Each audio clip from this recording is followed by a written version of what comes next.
Assalamu alaikum students. Today I am going to discuss the units of van der Waals constants. तो students आज के lecture में मैं जो है यूनिट्स आप लोगों से डिस्कस करूंगी van der Waals constants जो हैं, जैसे कि मैंने प्रीवियस लेक्चर में आप लोगों से डिस्कस किया था कि जो हमारे पास इक्वेशन थी van der Waals इक्वेशन, मैं यहाँ पर अगेन उसको मेंशन कर देती हूँ।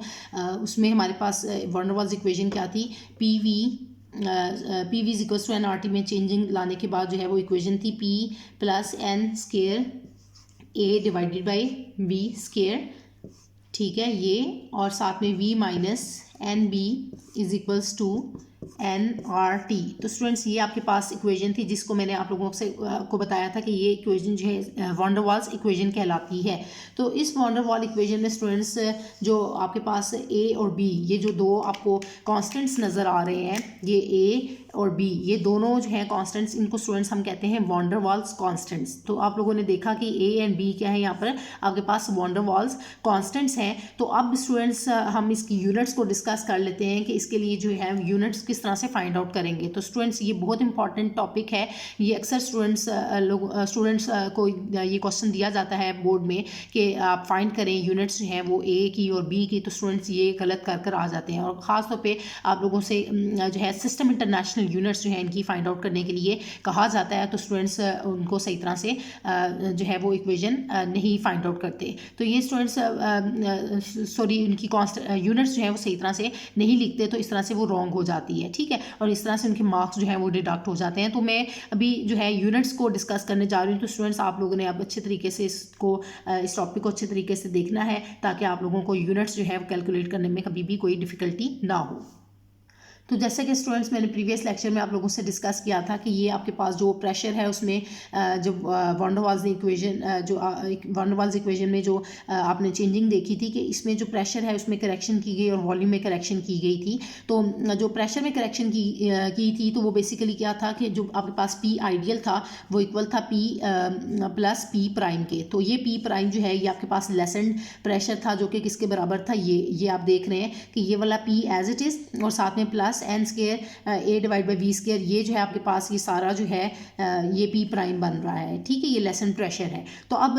ये जो लेसन प्रेशर है इसमें आपको दिखने में नज़र आ रहा है कि यहाँ पर ए जो है वो मौजूद है, यानी कि van der Waals कांस्टेंट जो है वो मौजूद है। तो स्टूडेंट्स हम यहाँ पर ए किसके बराबर लिखेंगे, तो हम यहाँ पर इसको लिखते हैं कि पी प्राइम जो है वो इक्विवेलेंट है, इसके इक्विवेलेंट है n square a divided by V square के। तो अब इसी को यूज़ करके, इसी इक्वेशन को स्टूडेंट्स हम यूज़ करके ए की जो है यूनिट्स को कैलकुलेट करेंगे। तो इसके लिए हम क्या करेंगे कि ए को दूसरी तरफ ले जाने के लिए हम क्या करेंगे स्टूडेंट्स, यहाँ पर हम लिख देते हैं कि ए इज़ इक्वल्स टू, ये ए को इधर ही रहने दें, अब दूसरी तरफ ले जाएं तो ये क्या हो जाएगा, वॉल्यूम को दूसरी तरफ ले जाएंगे तो हमारे पास इक्वेशन कुछ इस तरह से आ जाएगी कि P prime we square divided by n square. अब एन स्केयर जो है वो नीचे चला जाएगा, ठीक है। तो ये इक्वेशन आपके पास जो है वो इस तरह से बन जाएगी। अब आपने क्या करना है स्टूडेंट्स, इनके अंदर जो है वो जो है इनकी यूनिट्स लिखते जानी है, ऐड करेंगे जब हम लिखेंगे तो तब जो है वो आपके पास जो है ए की यूनिट्स जो है वो आपके पास आ जाएंगी। तो यहाँ पर अगर हम सबसे पहले जो है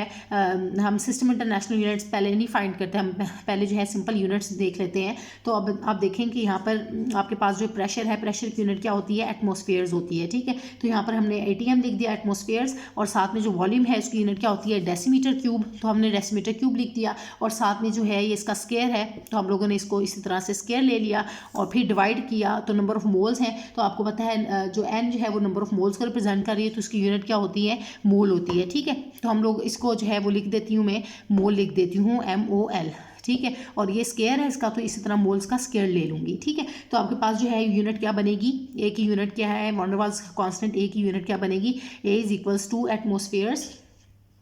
एटमॉस्फेयर्स डेसीमीटर क्या बन जाएगा, 3 2 6, क्योंकि आपको पता है यूनिट्स इस तरह से जो है वो पावर्स मल्टीप्लाई भी हो रही हैं, ठीक है, 3 2 6। तो ये क्या हो जाएगा, 3 2 6, यानी कि डेसीमीटर 6 हो जाएगा। और मोल जो है MOL, मोल ये नीचे है ना, डिवाइडेड बाय मोल स्केयर है, तो जब हम इसको ऊपर लेकर जाएंगे तो क्या हो जाएगी, ये माइनस में चली जाएगी, तो -2 इसको आप इस तरह से लिख देंगे। तो ये स्टूडेंट्स हम लोगों ने फर्स्ट जो है वो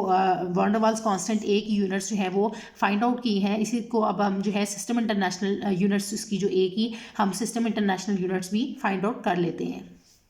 तो स्टूडेंट्स अब हमारे पास जो है नेक्स्ट इसकी जो सिस्टम इंटरनेशनल यूनिट्स हैं एक ही, अब हम वो फाइंड आउट करने जा रहे हैं। तो उसमें सिर्फ आप लोगों ने एक चेंज लेकर आना है कि प्रेशर को आप लोगों ने जो है यहाँ पर हम लोगों ने एटमॉस्फेयर्स में लिया था, तो यहाँ पर अब इस केस में क्या होगा, प्रेशर जो है वो न्यूटन पर स्क्वायर मीटर की फॉर्म में मेंशन करेंगे, क्योंकि ये प्रेशर की सिस्टम इंटरनेशनल यूनिट है, ठीक है। और वॉल्यूम की भी इसी तरह जो है यहाँ पर आप लोगों ने डेसीमीटर क्यूब में रिप्रेजेंट किया था, तो जबकि सिस्टम इंटरनेशनल यूनिट अगर हम देखें वॉल्यूम की तो वो क्या होती है, क्यूबिक मीटर होती है। तो बस आप लोगों ने इसके अंदर वो लिख देना है और इस तरह से आप जो है उसकी जो है सिस्टम इंटरनेशनल यूनिट्स ऑफ ए जो है वो आप फाइंड आउट कर सकेंगे। तो स्टूडेंट्स अब हम जल्दी से जो है वो इस इक्वेशन के अंदर वैल्यूज़ को पुट कर लेते हैं और अपने फाइनल इक्वेशन को फाइंड आउट करते हैं।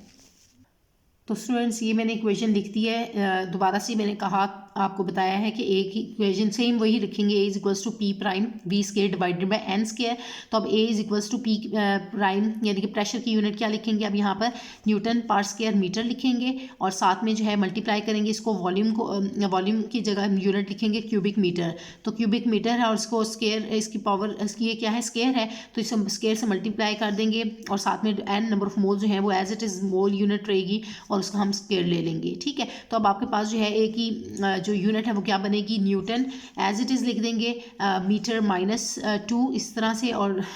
ये मीटर है तो 3 × 6 हो जाएगा, तो ये पावर क्या हो जाएगी 6 हो जाएगी, और आपने साथ में जो है मोल का स्केयर एज इट इज़ लिख दिया। अब आपको पता है स्टूडेंट्स यहाँ पर आप देख रहे हैं कि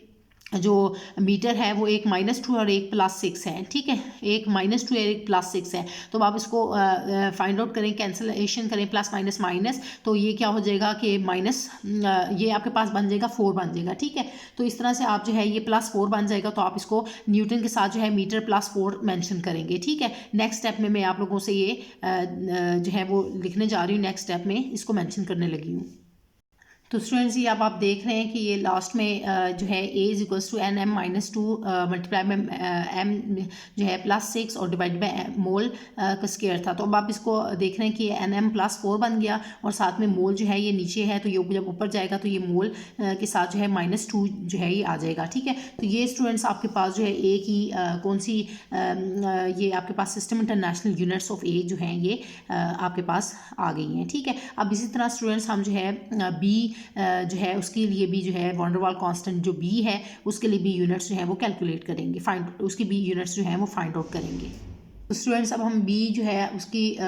जो आपके पास वॉन्डरवाल्स कांस्टेंट बी है उसकी यूनिट्स फाइंड आउट करने लगे हैं, लेकिन उससे पहले मैं आपको बता दूं कि आपके पास जो वॉन्डरवाल्स कांस्टेंट बी है उसको हम क्या कहते हैं, एक्सक्लूडेड और इनकम्प्रेसिबल वॉल्यूम पर मोल ऑफ द गैस, ठीक है। मतलब जो है हम इसको अगर रिप्रेजेंट करें तो वो क्या है, एक्सक्लूडेड वॉल्यूम भी हम इसे कहते थे या इसको इनकम्प्रेसिबल वॉल्यूम भी कहते हैं, ठीक है। तो जब हम एक्सक्लूडेड और इनकम्प्रेसिबल वॉल्यूम जो है पर मोल ऑफ द गैस मतलब हर मोल के लिए गैस के हम उसको रिप्रेजेंट करेंगे, तो इसको हम इसके लिए जो हम यूनिट्स हैं वो कैसे देखेंगे कि ये ऊपर जो है वो आपके पास वॉल्यूम है और डिवाइडेड बाय मोल्स, मतलब गैस के जो नंबर ऑफ मोल्स हैं उसमें इन्वॉल्व हैं, तो उस तरह से दोनों को हम देख के इसकी जो है यूनिट्स को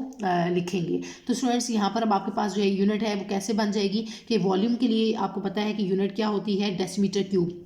तो हम पहले जो है यूनिट क्या लिखेंगे, डेसीमीटर क्यूब, और फिर आ जाएगा आपके पास पर मोल है तो इसी तरह डिवाइडेड बाय मोल लिख देंगे, तो ये आपके पास जो है यूनिट आ जाएगी, आपके पास जो है वॉन्डरवाल कांस्टेंट बी की यूनिट आ जाएगी डेसीमीटर क्यूब पर मोल। लेकिन अगर हम इसकी स्टूडेंट्स सिस्टम इंटरनेशनल यूनिट जो है वो फाइंड आउट करना चाहते हैं, system international unit of b, तो इसके लिए अब आप क्या करेंगे कि सिस्टम इंटरनेशनल यूनिट के लिए आपको पता है कि जो वॉल्यूम है उसकी यूनिट क्या होती है, सिस्टम इंटरनेशनल यूनिट वॉल्यूम की क्या होती है, क्यूबिक मीटर। तो हम मोल की तो सेम रहेगी लेकिन वॉल्यूम की जो है वो सिस्टम इंटरनेशनल यूनिट जो है वो क्यूबिक मीटर है, तो हम बस यहाँ पर डिफरेंस क्या होगा कि यहाँ पर डेसीमीटर क्यूब लिखा था, तो अब सिस्टम इंटरनेशनल में हम जो है बी के लिए जो यूनिट है वो क्या हो जाएगी, b is equals to cubic metre per mole. तो स्टूडेंट्स इस तरह से क्यूबिक मीटर पर मोल जो है इसकी यूनिट हम लोगों ने जो है बी हमारे पास जो इनकम्प्रेसिबल वॉल्यूम है इसको भी हम लोगों ने फाइंड आउट कर दिया, मीटर क्यूब जो है क्यूबिक मीटर पर मोल जो है इसकी यूनिट आ जाएगी system international unit of b. तो स्टूडेंट्स आज के लेक्चर में हम लोगों ने जो दोनों यूनिट्स हैं ए एंड बी वॉन्डरवाल्स कांस्टेंट्स की यूनिट्स कैलकुलेट की हैं। तो होप्स हो कि स्टूडेंट्स आज का लेक्चर जो है वो आप लोगों को क्लियर हो गया है और आपको यूनिट्स जो है वो फाइंड आउट करने आ गई हैं। तो आज के लेक्चर से रिलेटेड स्टूडेंट्स अगर आपको कोई भी कन्फ्यूजन है तो वो आप मुझसे कमेंट्स में पूछ सकते हैं। Thank you so much, students.